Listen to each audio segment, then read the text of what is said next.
Hello and नमस्कार। This is Sachchidanand Tiwari and you are watching your favourite channel all about security, जहां हम security और safety से जुड़ी जानकारियां आप लोगों के साथ साझा करते हैं।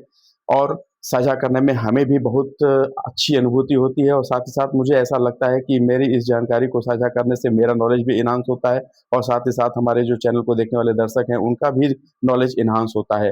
तो उसी उपलक्ष्य में आज हम बात करेंगे डीएसआर की, डेली सिचुएशन रिपोर्ट की, जो हम सिक्योरिटी पर्सन को अप मैनेजमेंट को देना होता है। और उस डीएसआर में क्रम वाइज किन किन चीज़ों को हम शामिल करते हैं, कौन कौन सी रिपोर्ट्स हमें देनी होती है, उस रिपोर्ट्स के बारे में हम विस्तार से चर्चा करेंगे। तो बने रहिए इस वीडियो में। अगर आपने इस वीडियो को लाइक न किया हो, कमेंट न किया हो, सब्सक्राइब न किया हो, तो जरूर सब्सक्राइब करें ताकि, और बेल आइकन भी दबाएं ताकि आपको इससे जुड़ी नोटिफिकेशन आपको मिलती रहे। तो वीडियो को शुरू करने से पहले मैं आप लोगों को बताना चाहूंगा कि व्हाट इज डीएसआर। डीएसआर होता है डेली सिचुएशन रिपोर्ट, जो कि हम सिक्योरिटी पर्सन को, खासतौर से जो सिक्योरिटी मैनेजमेंट में काम करते हैं, सिक्योरिटी मैनेजर के रूप में काम करते हैं, उनको सुबह सुबह एक डीएसआर देना होता है। उस डीएसआर में क्या क्या चीजें होती हैं, तो शुरू करते हैं। पहला जो होता है कि प्रीवियस डे का जो थेफ्ट केसेस होता है, अगर कोई, तो थेफ्ट केसेस से जुड़ी जानकारियां साझा करना होता है। अगर कोई आईआर रिलेटेड इशू होता है तो आईआर रिलेटेड इशू भी आपको साझा करना होता है। अगर आपके यहाँ कोई भी स्पेशल ऑक्यूरेंस हुआ हो, उसका रिपोर्ट आपको देना होता है। साथ ही साथ इनबाउंड आउटबाउंड की जानकारी आपको देनी होती है कि आपके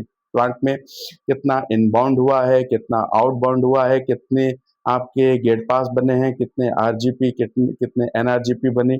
साथ ही साथ आपके यहाँ कितने ऐसे इंडिविजुअल गेट पास बने जो कि लोग अपना पर्सनल काम से या ऑफिस के कमिटमेंट से बाहर गए, उसका आपको देना होता है। उसके साथ ही साथ आपको व्यक्तियों का डाटा देना होता है, जिसमें हमारे परमानेंट वर्कर होते हैं, एग्जीक्यूटिव होते हैं, शटडाउन के वर्कर होते हैं, हमारे जो नियमित रूप से कैपेक्स के वर्कर होते हैं, उनकी जानकारी देनी होती है। और उस साथ में हमारा टोटल मैन पावर कल की डेट में कितना आया, उसकी जानकारी देनी होती है। इसके साथ साथ टोटल हमारे प्लांट में कितने विजिटर्स आए, उसकी भी जानकारी हमको साझा करनी होती है। डीएसआर में हम इन चीज़ों को भी शामिल करते हैं। और साथ ही साथ हमारे यहाँ कितना मटेरियल आया, रॉ मटेरियल की पूरी जानकारी देनी होती है। रॉ मटेरियल के साथ साथ हमें हमारा कितना आउटबाउंड हुआ, यानी हमारे कितना मटेरियल हमारे यहाँ से फिनिश गुड बाहर गया, उसकी सारी जानकारी हम लोगों को साझा करनी होती है। रॉ मटेरियल की जानकारी के साथ साथ जो हमारा फिनिश गुड होता है, उस फिनिश गुड में हमारा कितना बाय रैक गया, कितना हमारा बाय रोड गया, ये सारी चीजें हमको डीएसआर में शामिल करना होता है।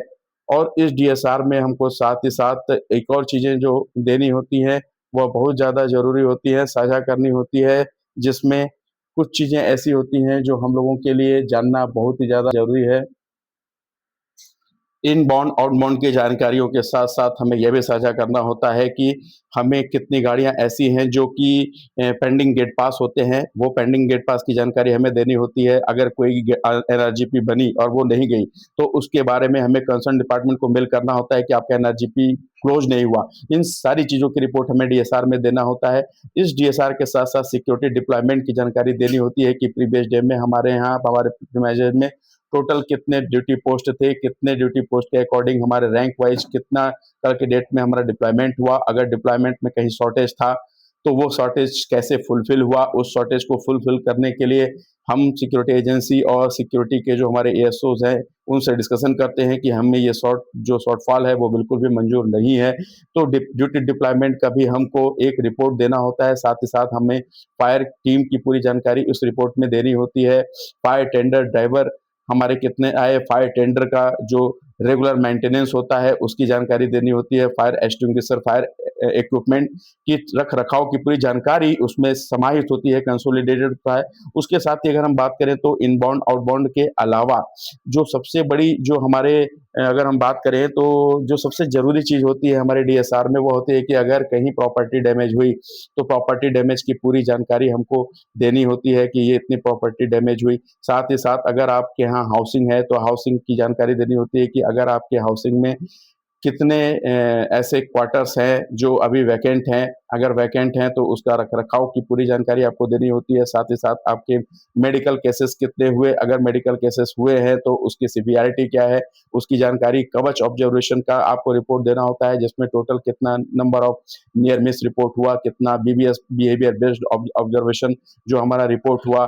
यह सारी चीज़ों की जानकारी हमें अपने डीएसआर में देनी होती है। तो डीएसआर में इन सारी चीज़ों को समाहित करने के साथ साथ कुछ चीज़ें और होती हैं, जैसे कि आपके प्लांट में अगर कहीं रेलवे बैरियर है तो रेलवे बैरियर पूरे दिन में 24 घंटे में कितने टाइम होल्ड हुआ, कितने टाइम वो गेट बंद रहा, ताकि हम हायर मैनेजमेंट को ये बता सकते हैं कि अगर वो रेलवे गेट या बैरियर बंद हुआ तो उसमें पीपल एजिटेशन का सामना करना पड़ता है। तो मैनेजमेंट उस चीज़ को ध्यान में रखते हुए उसका जो टाइम होता है वो कम कराने की कोशिश करता है। साथ ही साथ इसके अलावा हमें अगर कोई हमारे प्लांट या प्रीमाइसेस में कुछ भी सिक्योरिटी डिपार्टमेंट से रिलेटेड कोई प्रोग्राम हुआ, उससे रिलेटेड जानकारियां हमें देनी होती हैं। आपने प्रीवियस डे में ब्रीफिंग ली, डीब्रीफिंग ली, उसका आपको रिपोर्ट देना होता है। तो यह सारी चीज़ें हम डीएसआर में समाहित करते हैं। तो जब डीएसआर में हम ये सारी चीज़ें समाहित करते हैं तो बहुत जगह पे आज भी एक्सेल शीट मेंटेन होता है, लेकिन बहुत जगह पे आज भी डीएसआर 8 से 10 पेज का भरा जाता है, और उस डीएसआर को प्रॉपरली जो हमारा हायर मैनेजमेंट यानी सीएसओ होता है, वह एक-एक पेज को बाकायदे बारीकी से चेक करता है, जिसमें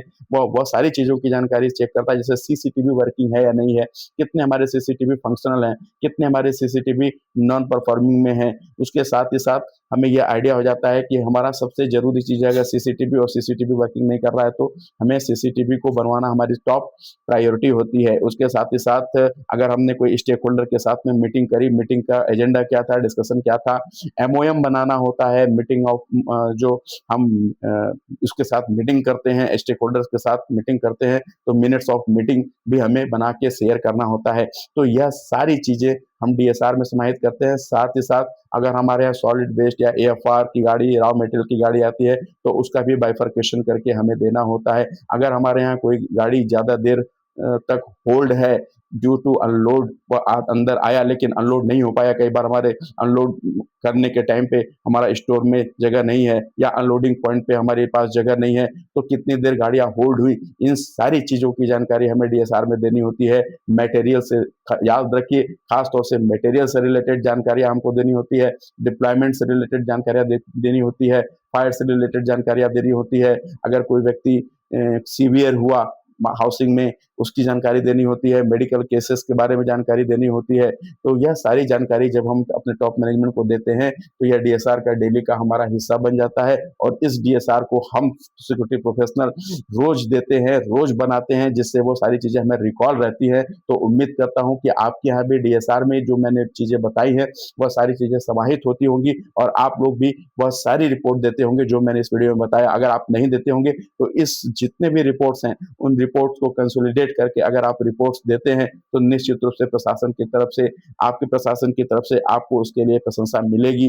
तो अगर इस तरीके से जुड़ी जानकारियां देखने के लिए आप हमारे वीडियो में बने रहिए, और अभी तक आपने मेरे चैनल को सब्सक्राइब नहीं किया तो सब्सक्राइब जरूर करिए, और स्वस्थ रहिए, मस्त रहिए। धन्यवाद। जय हिंद।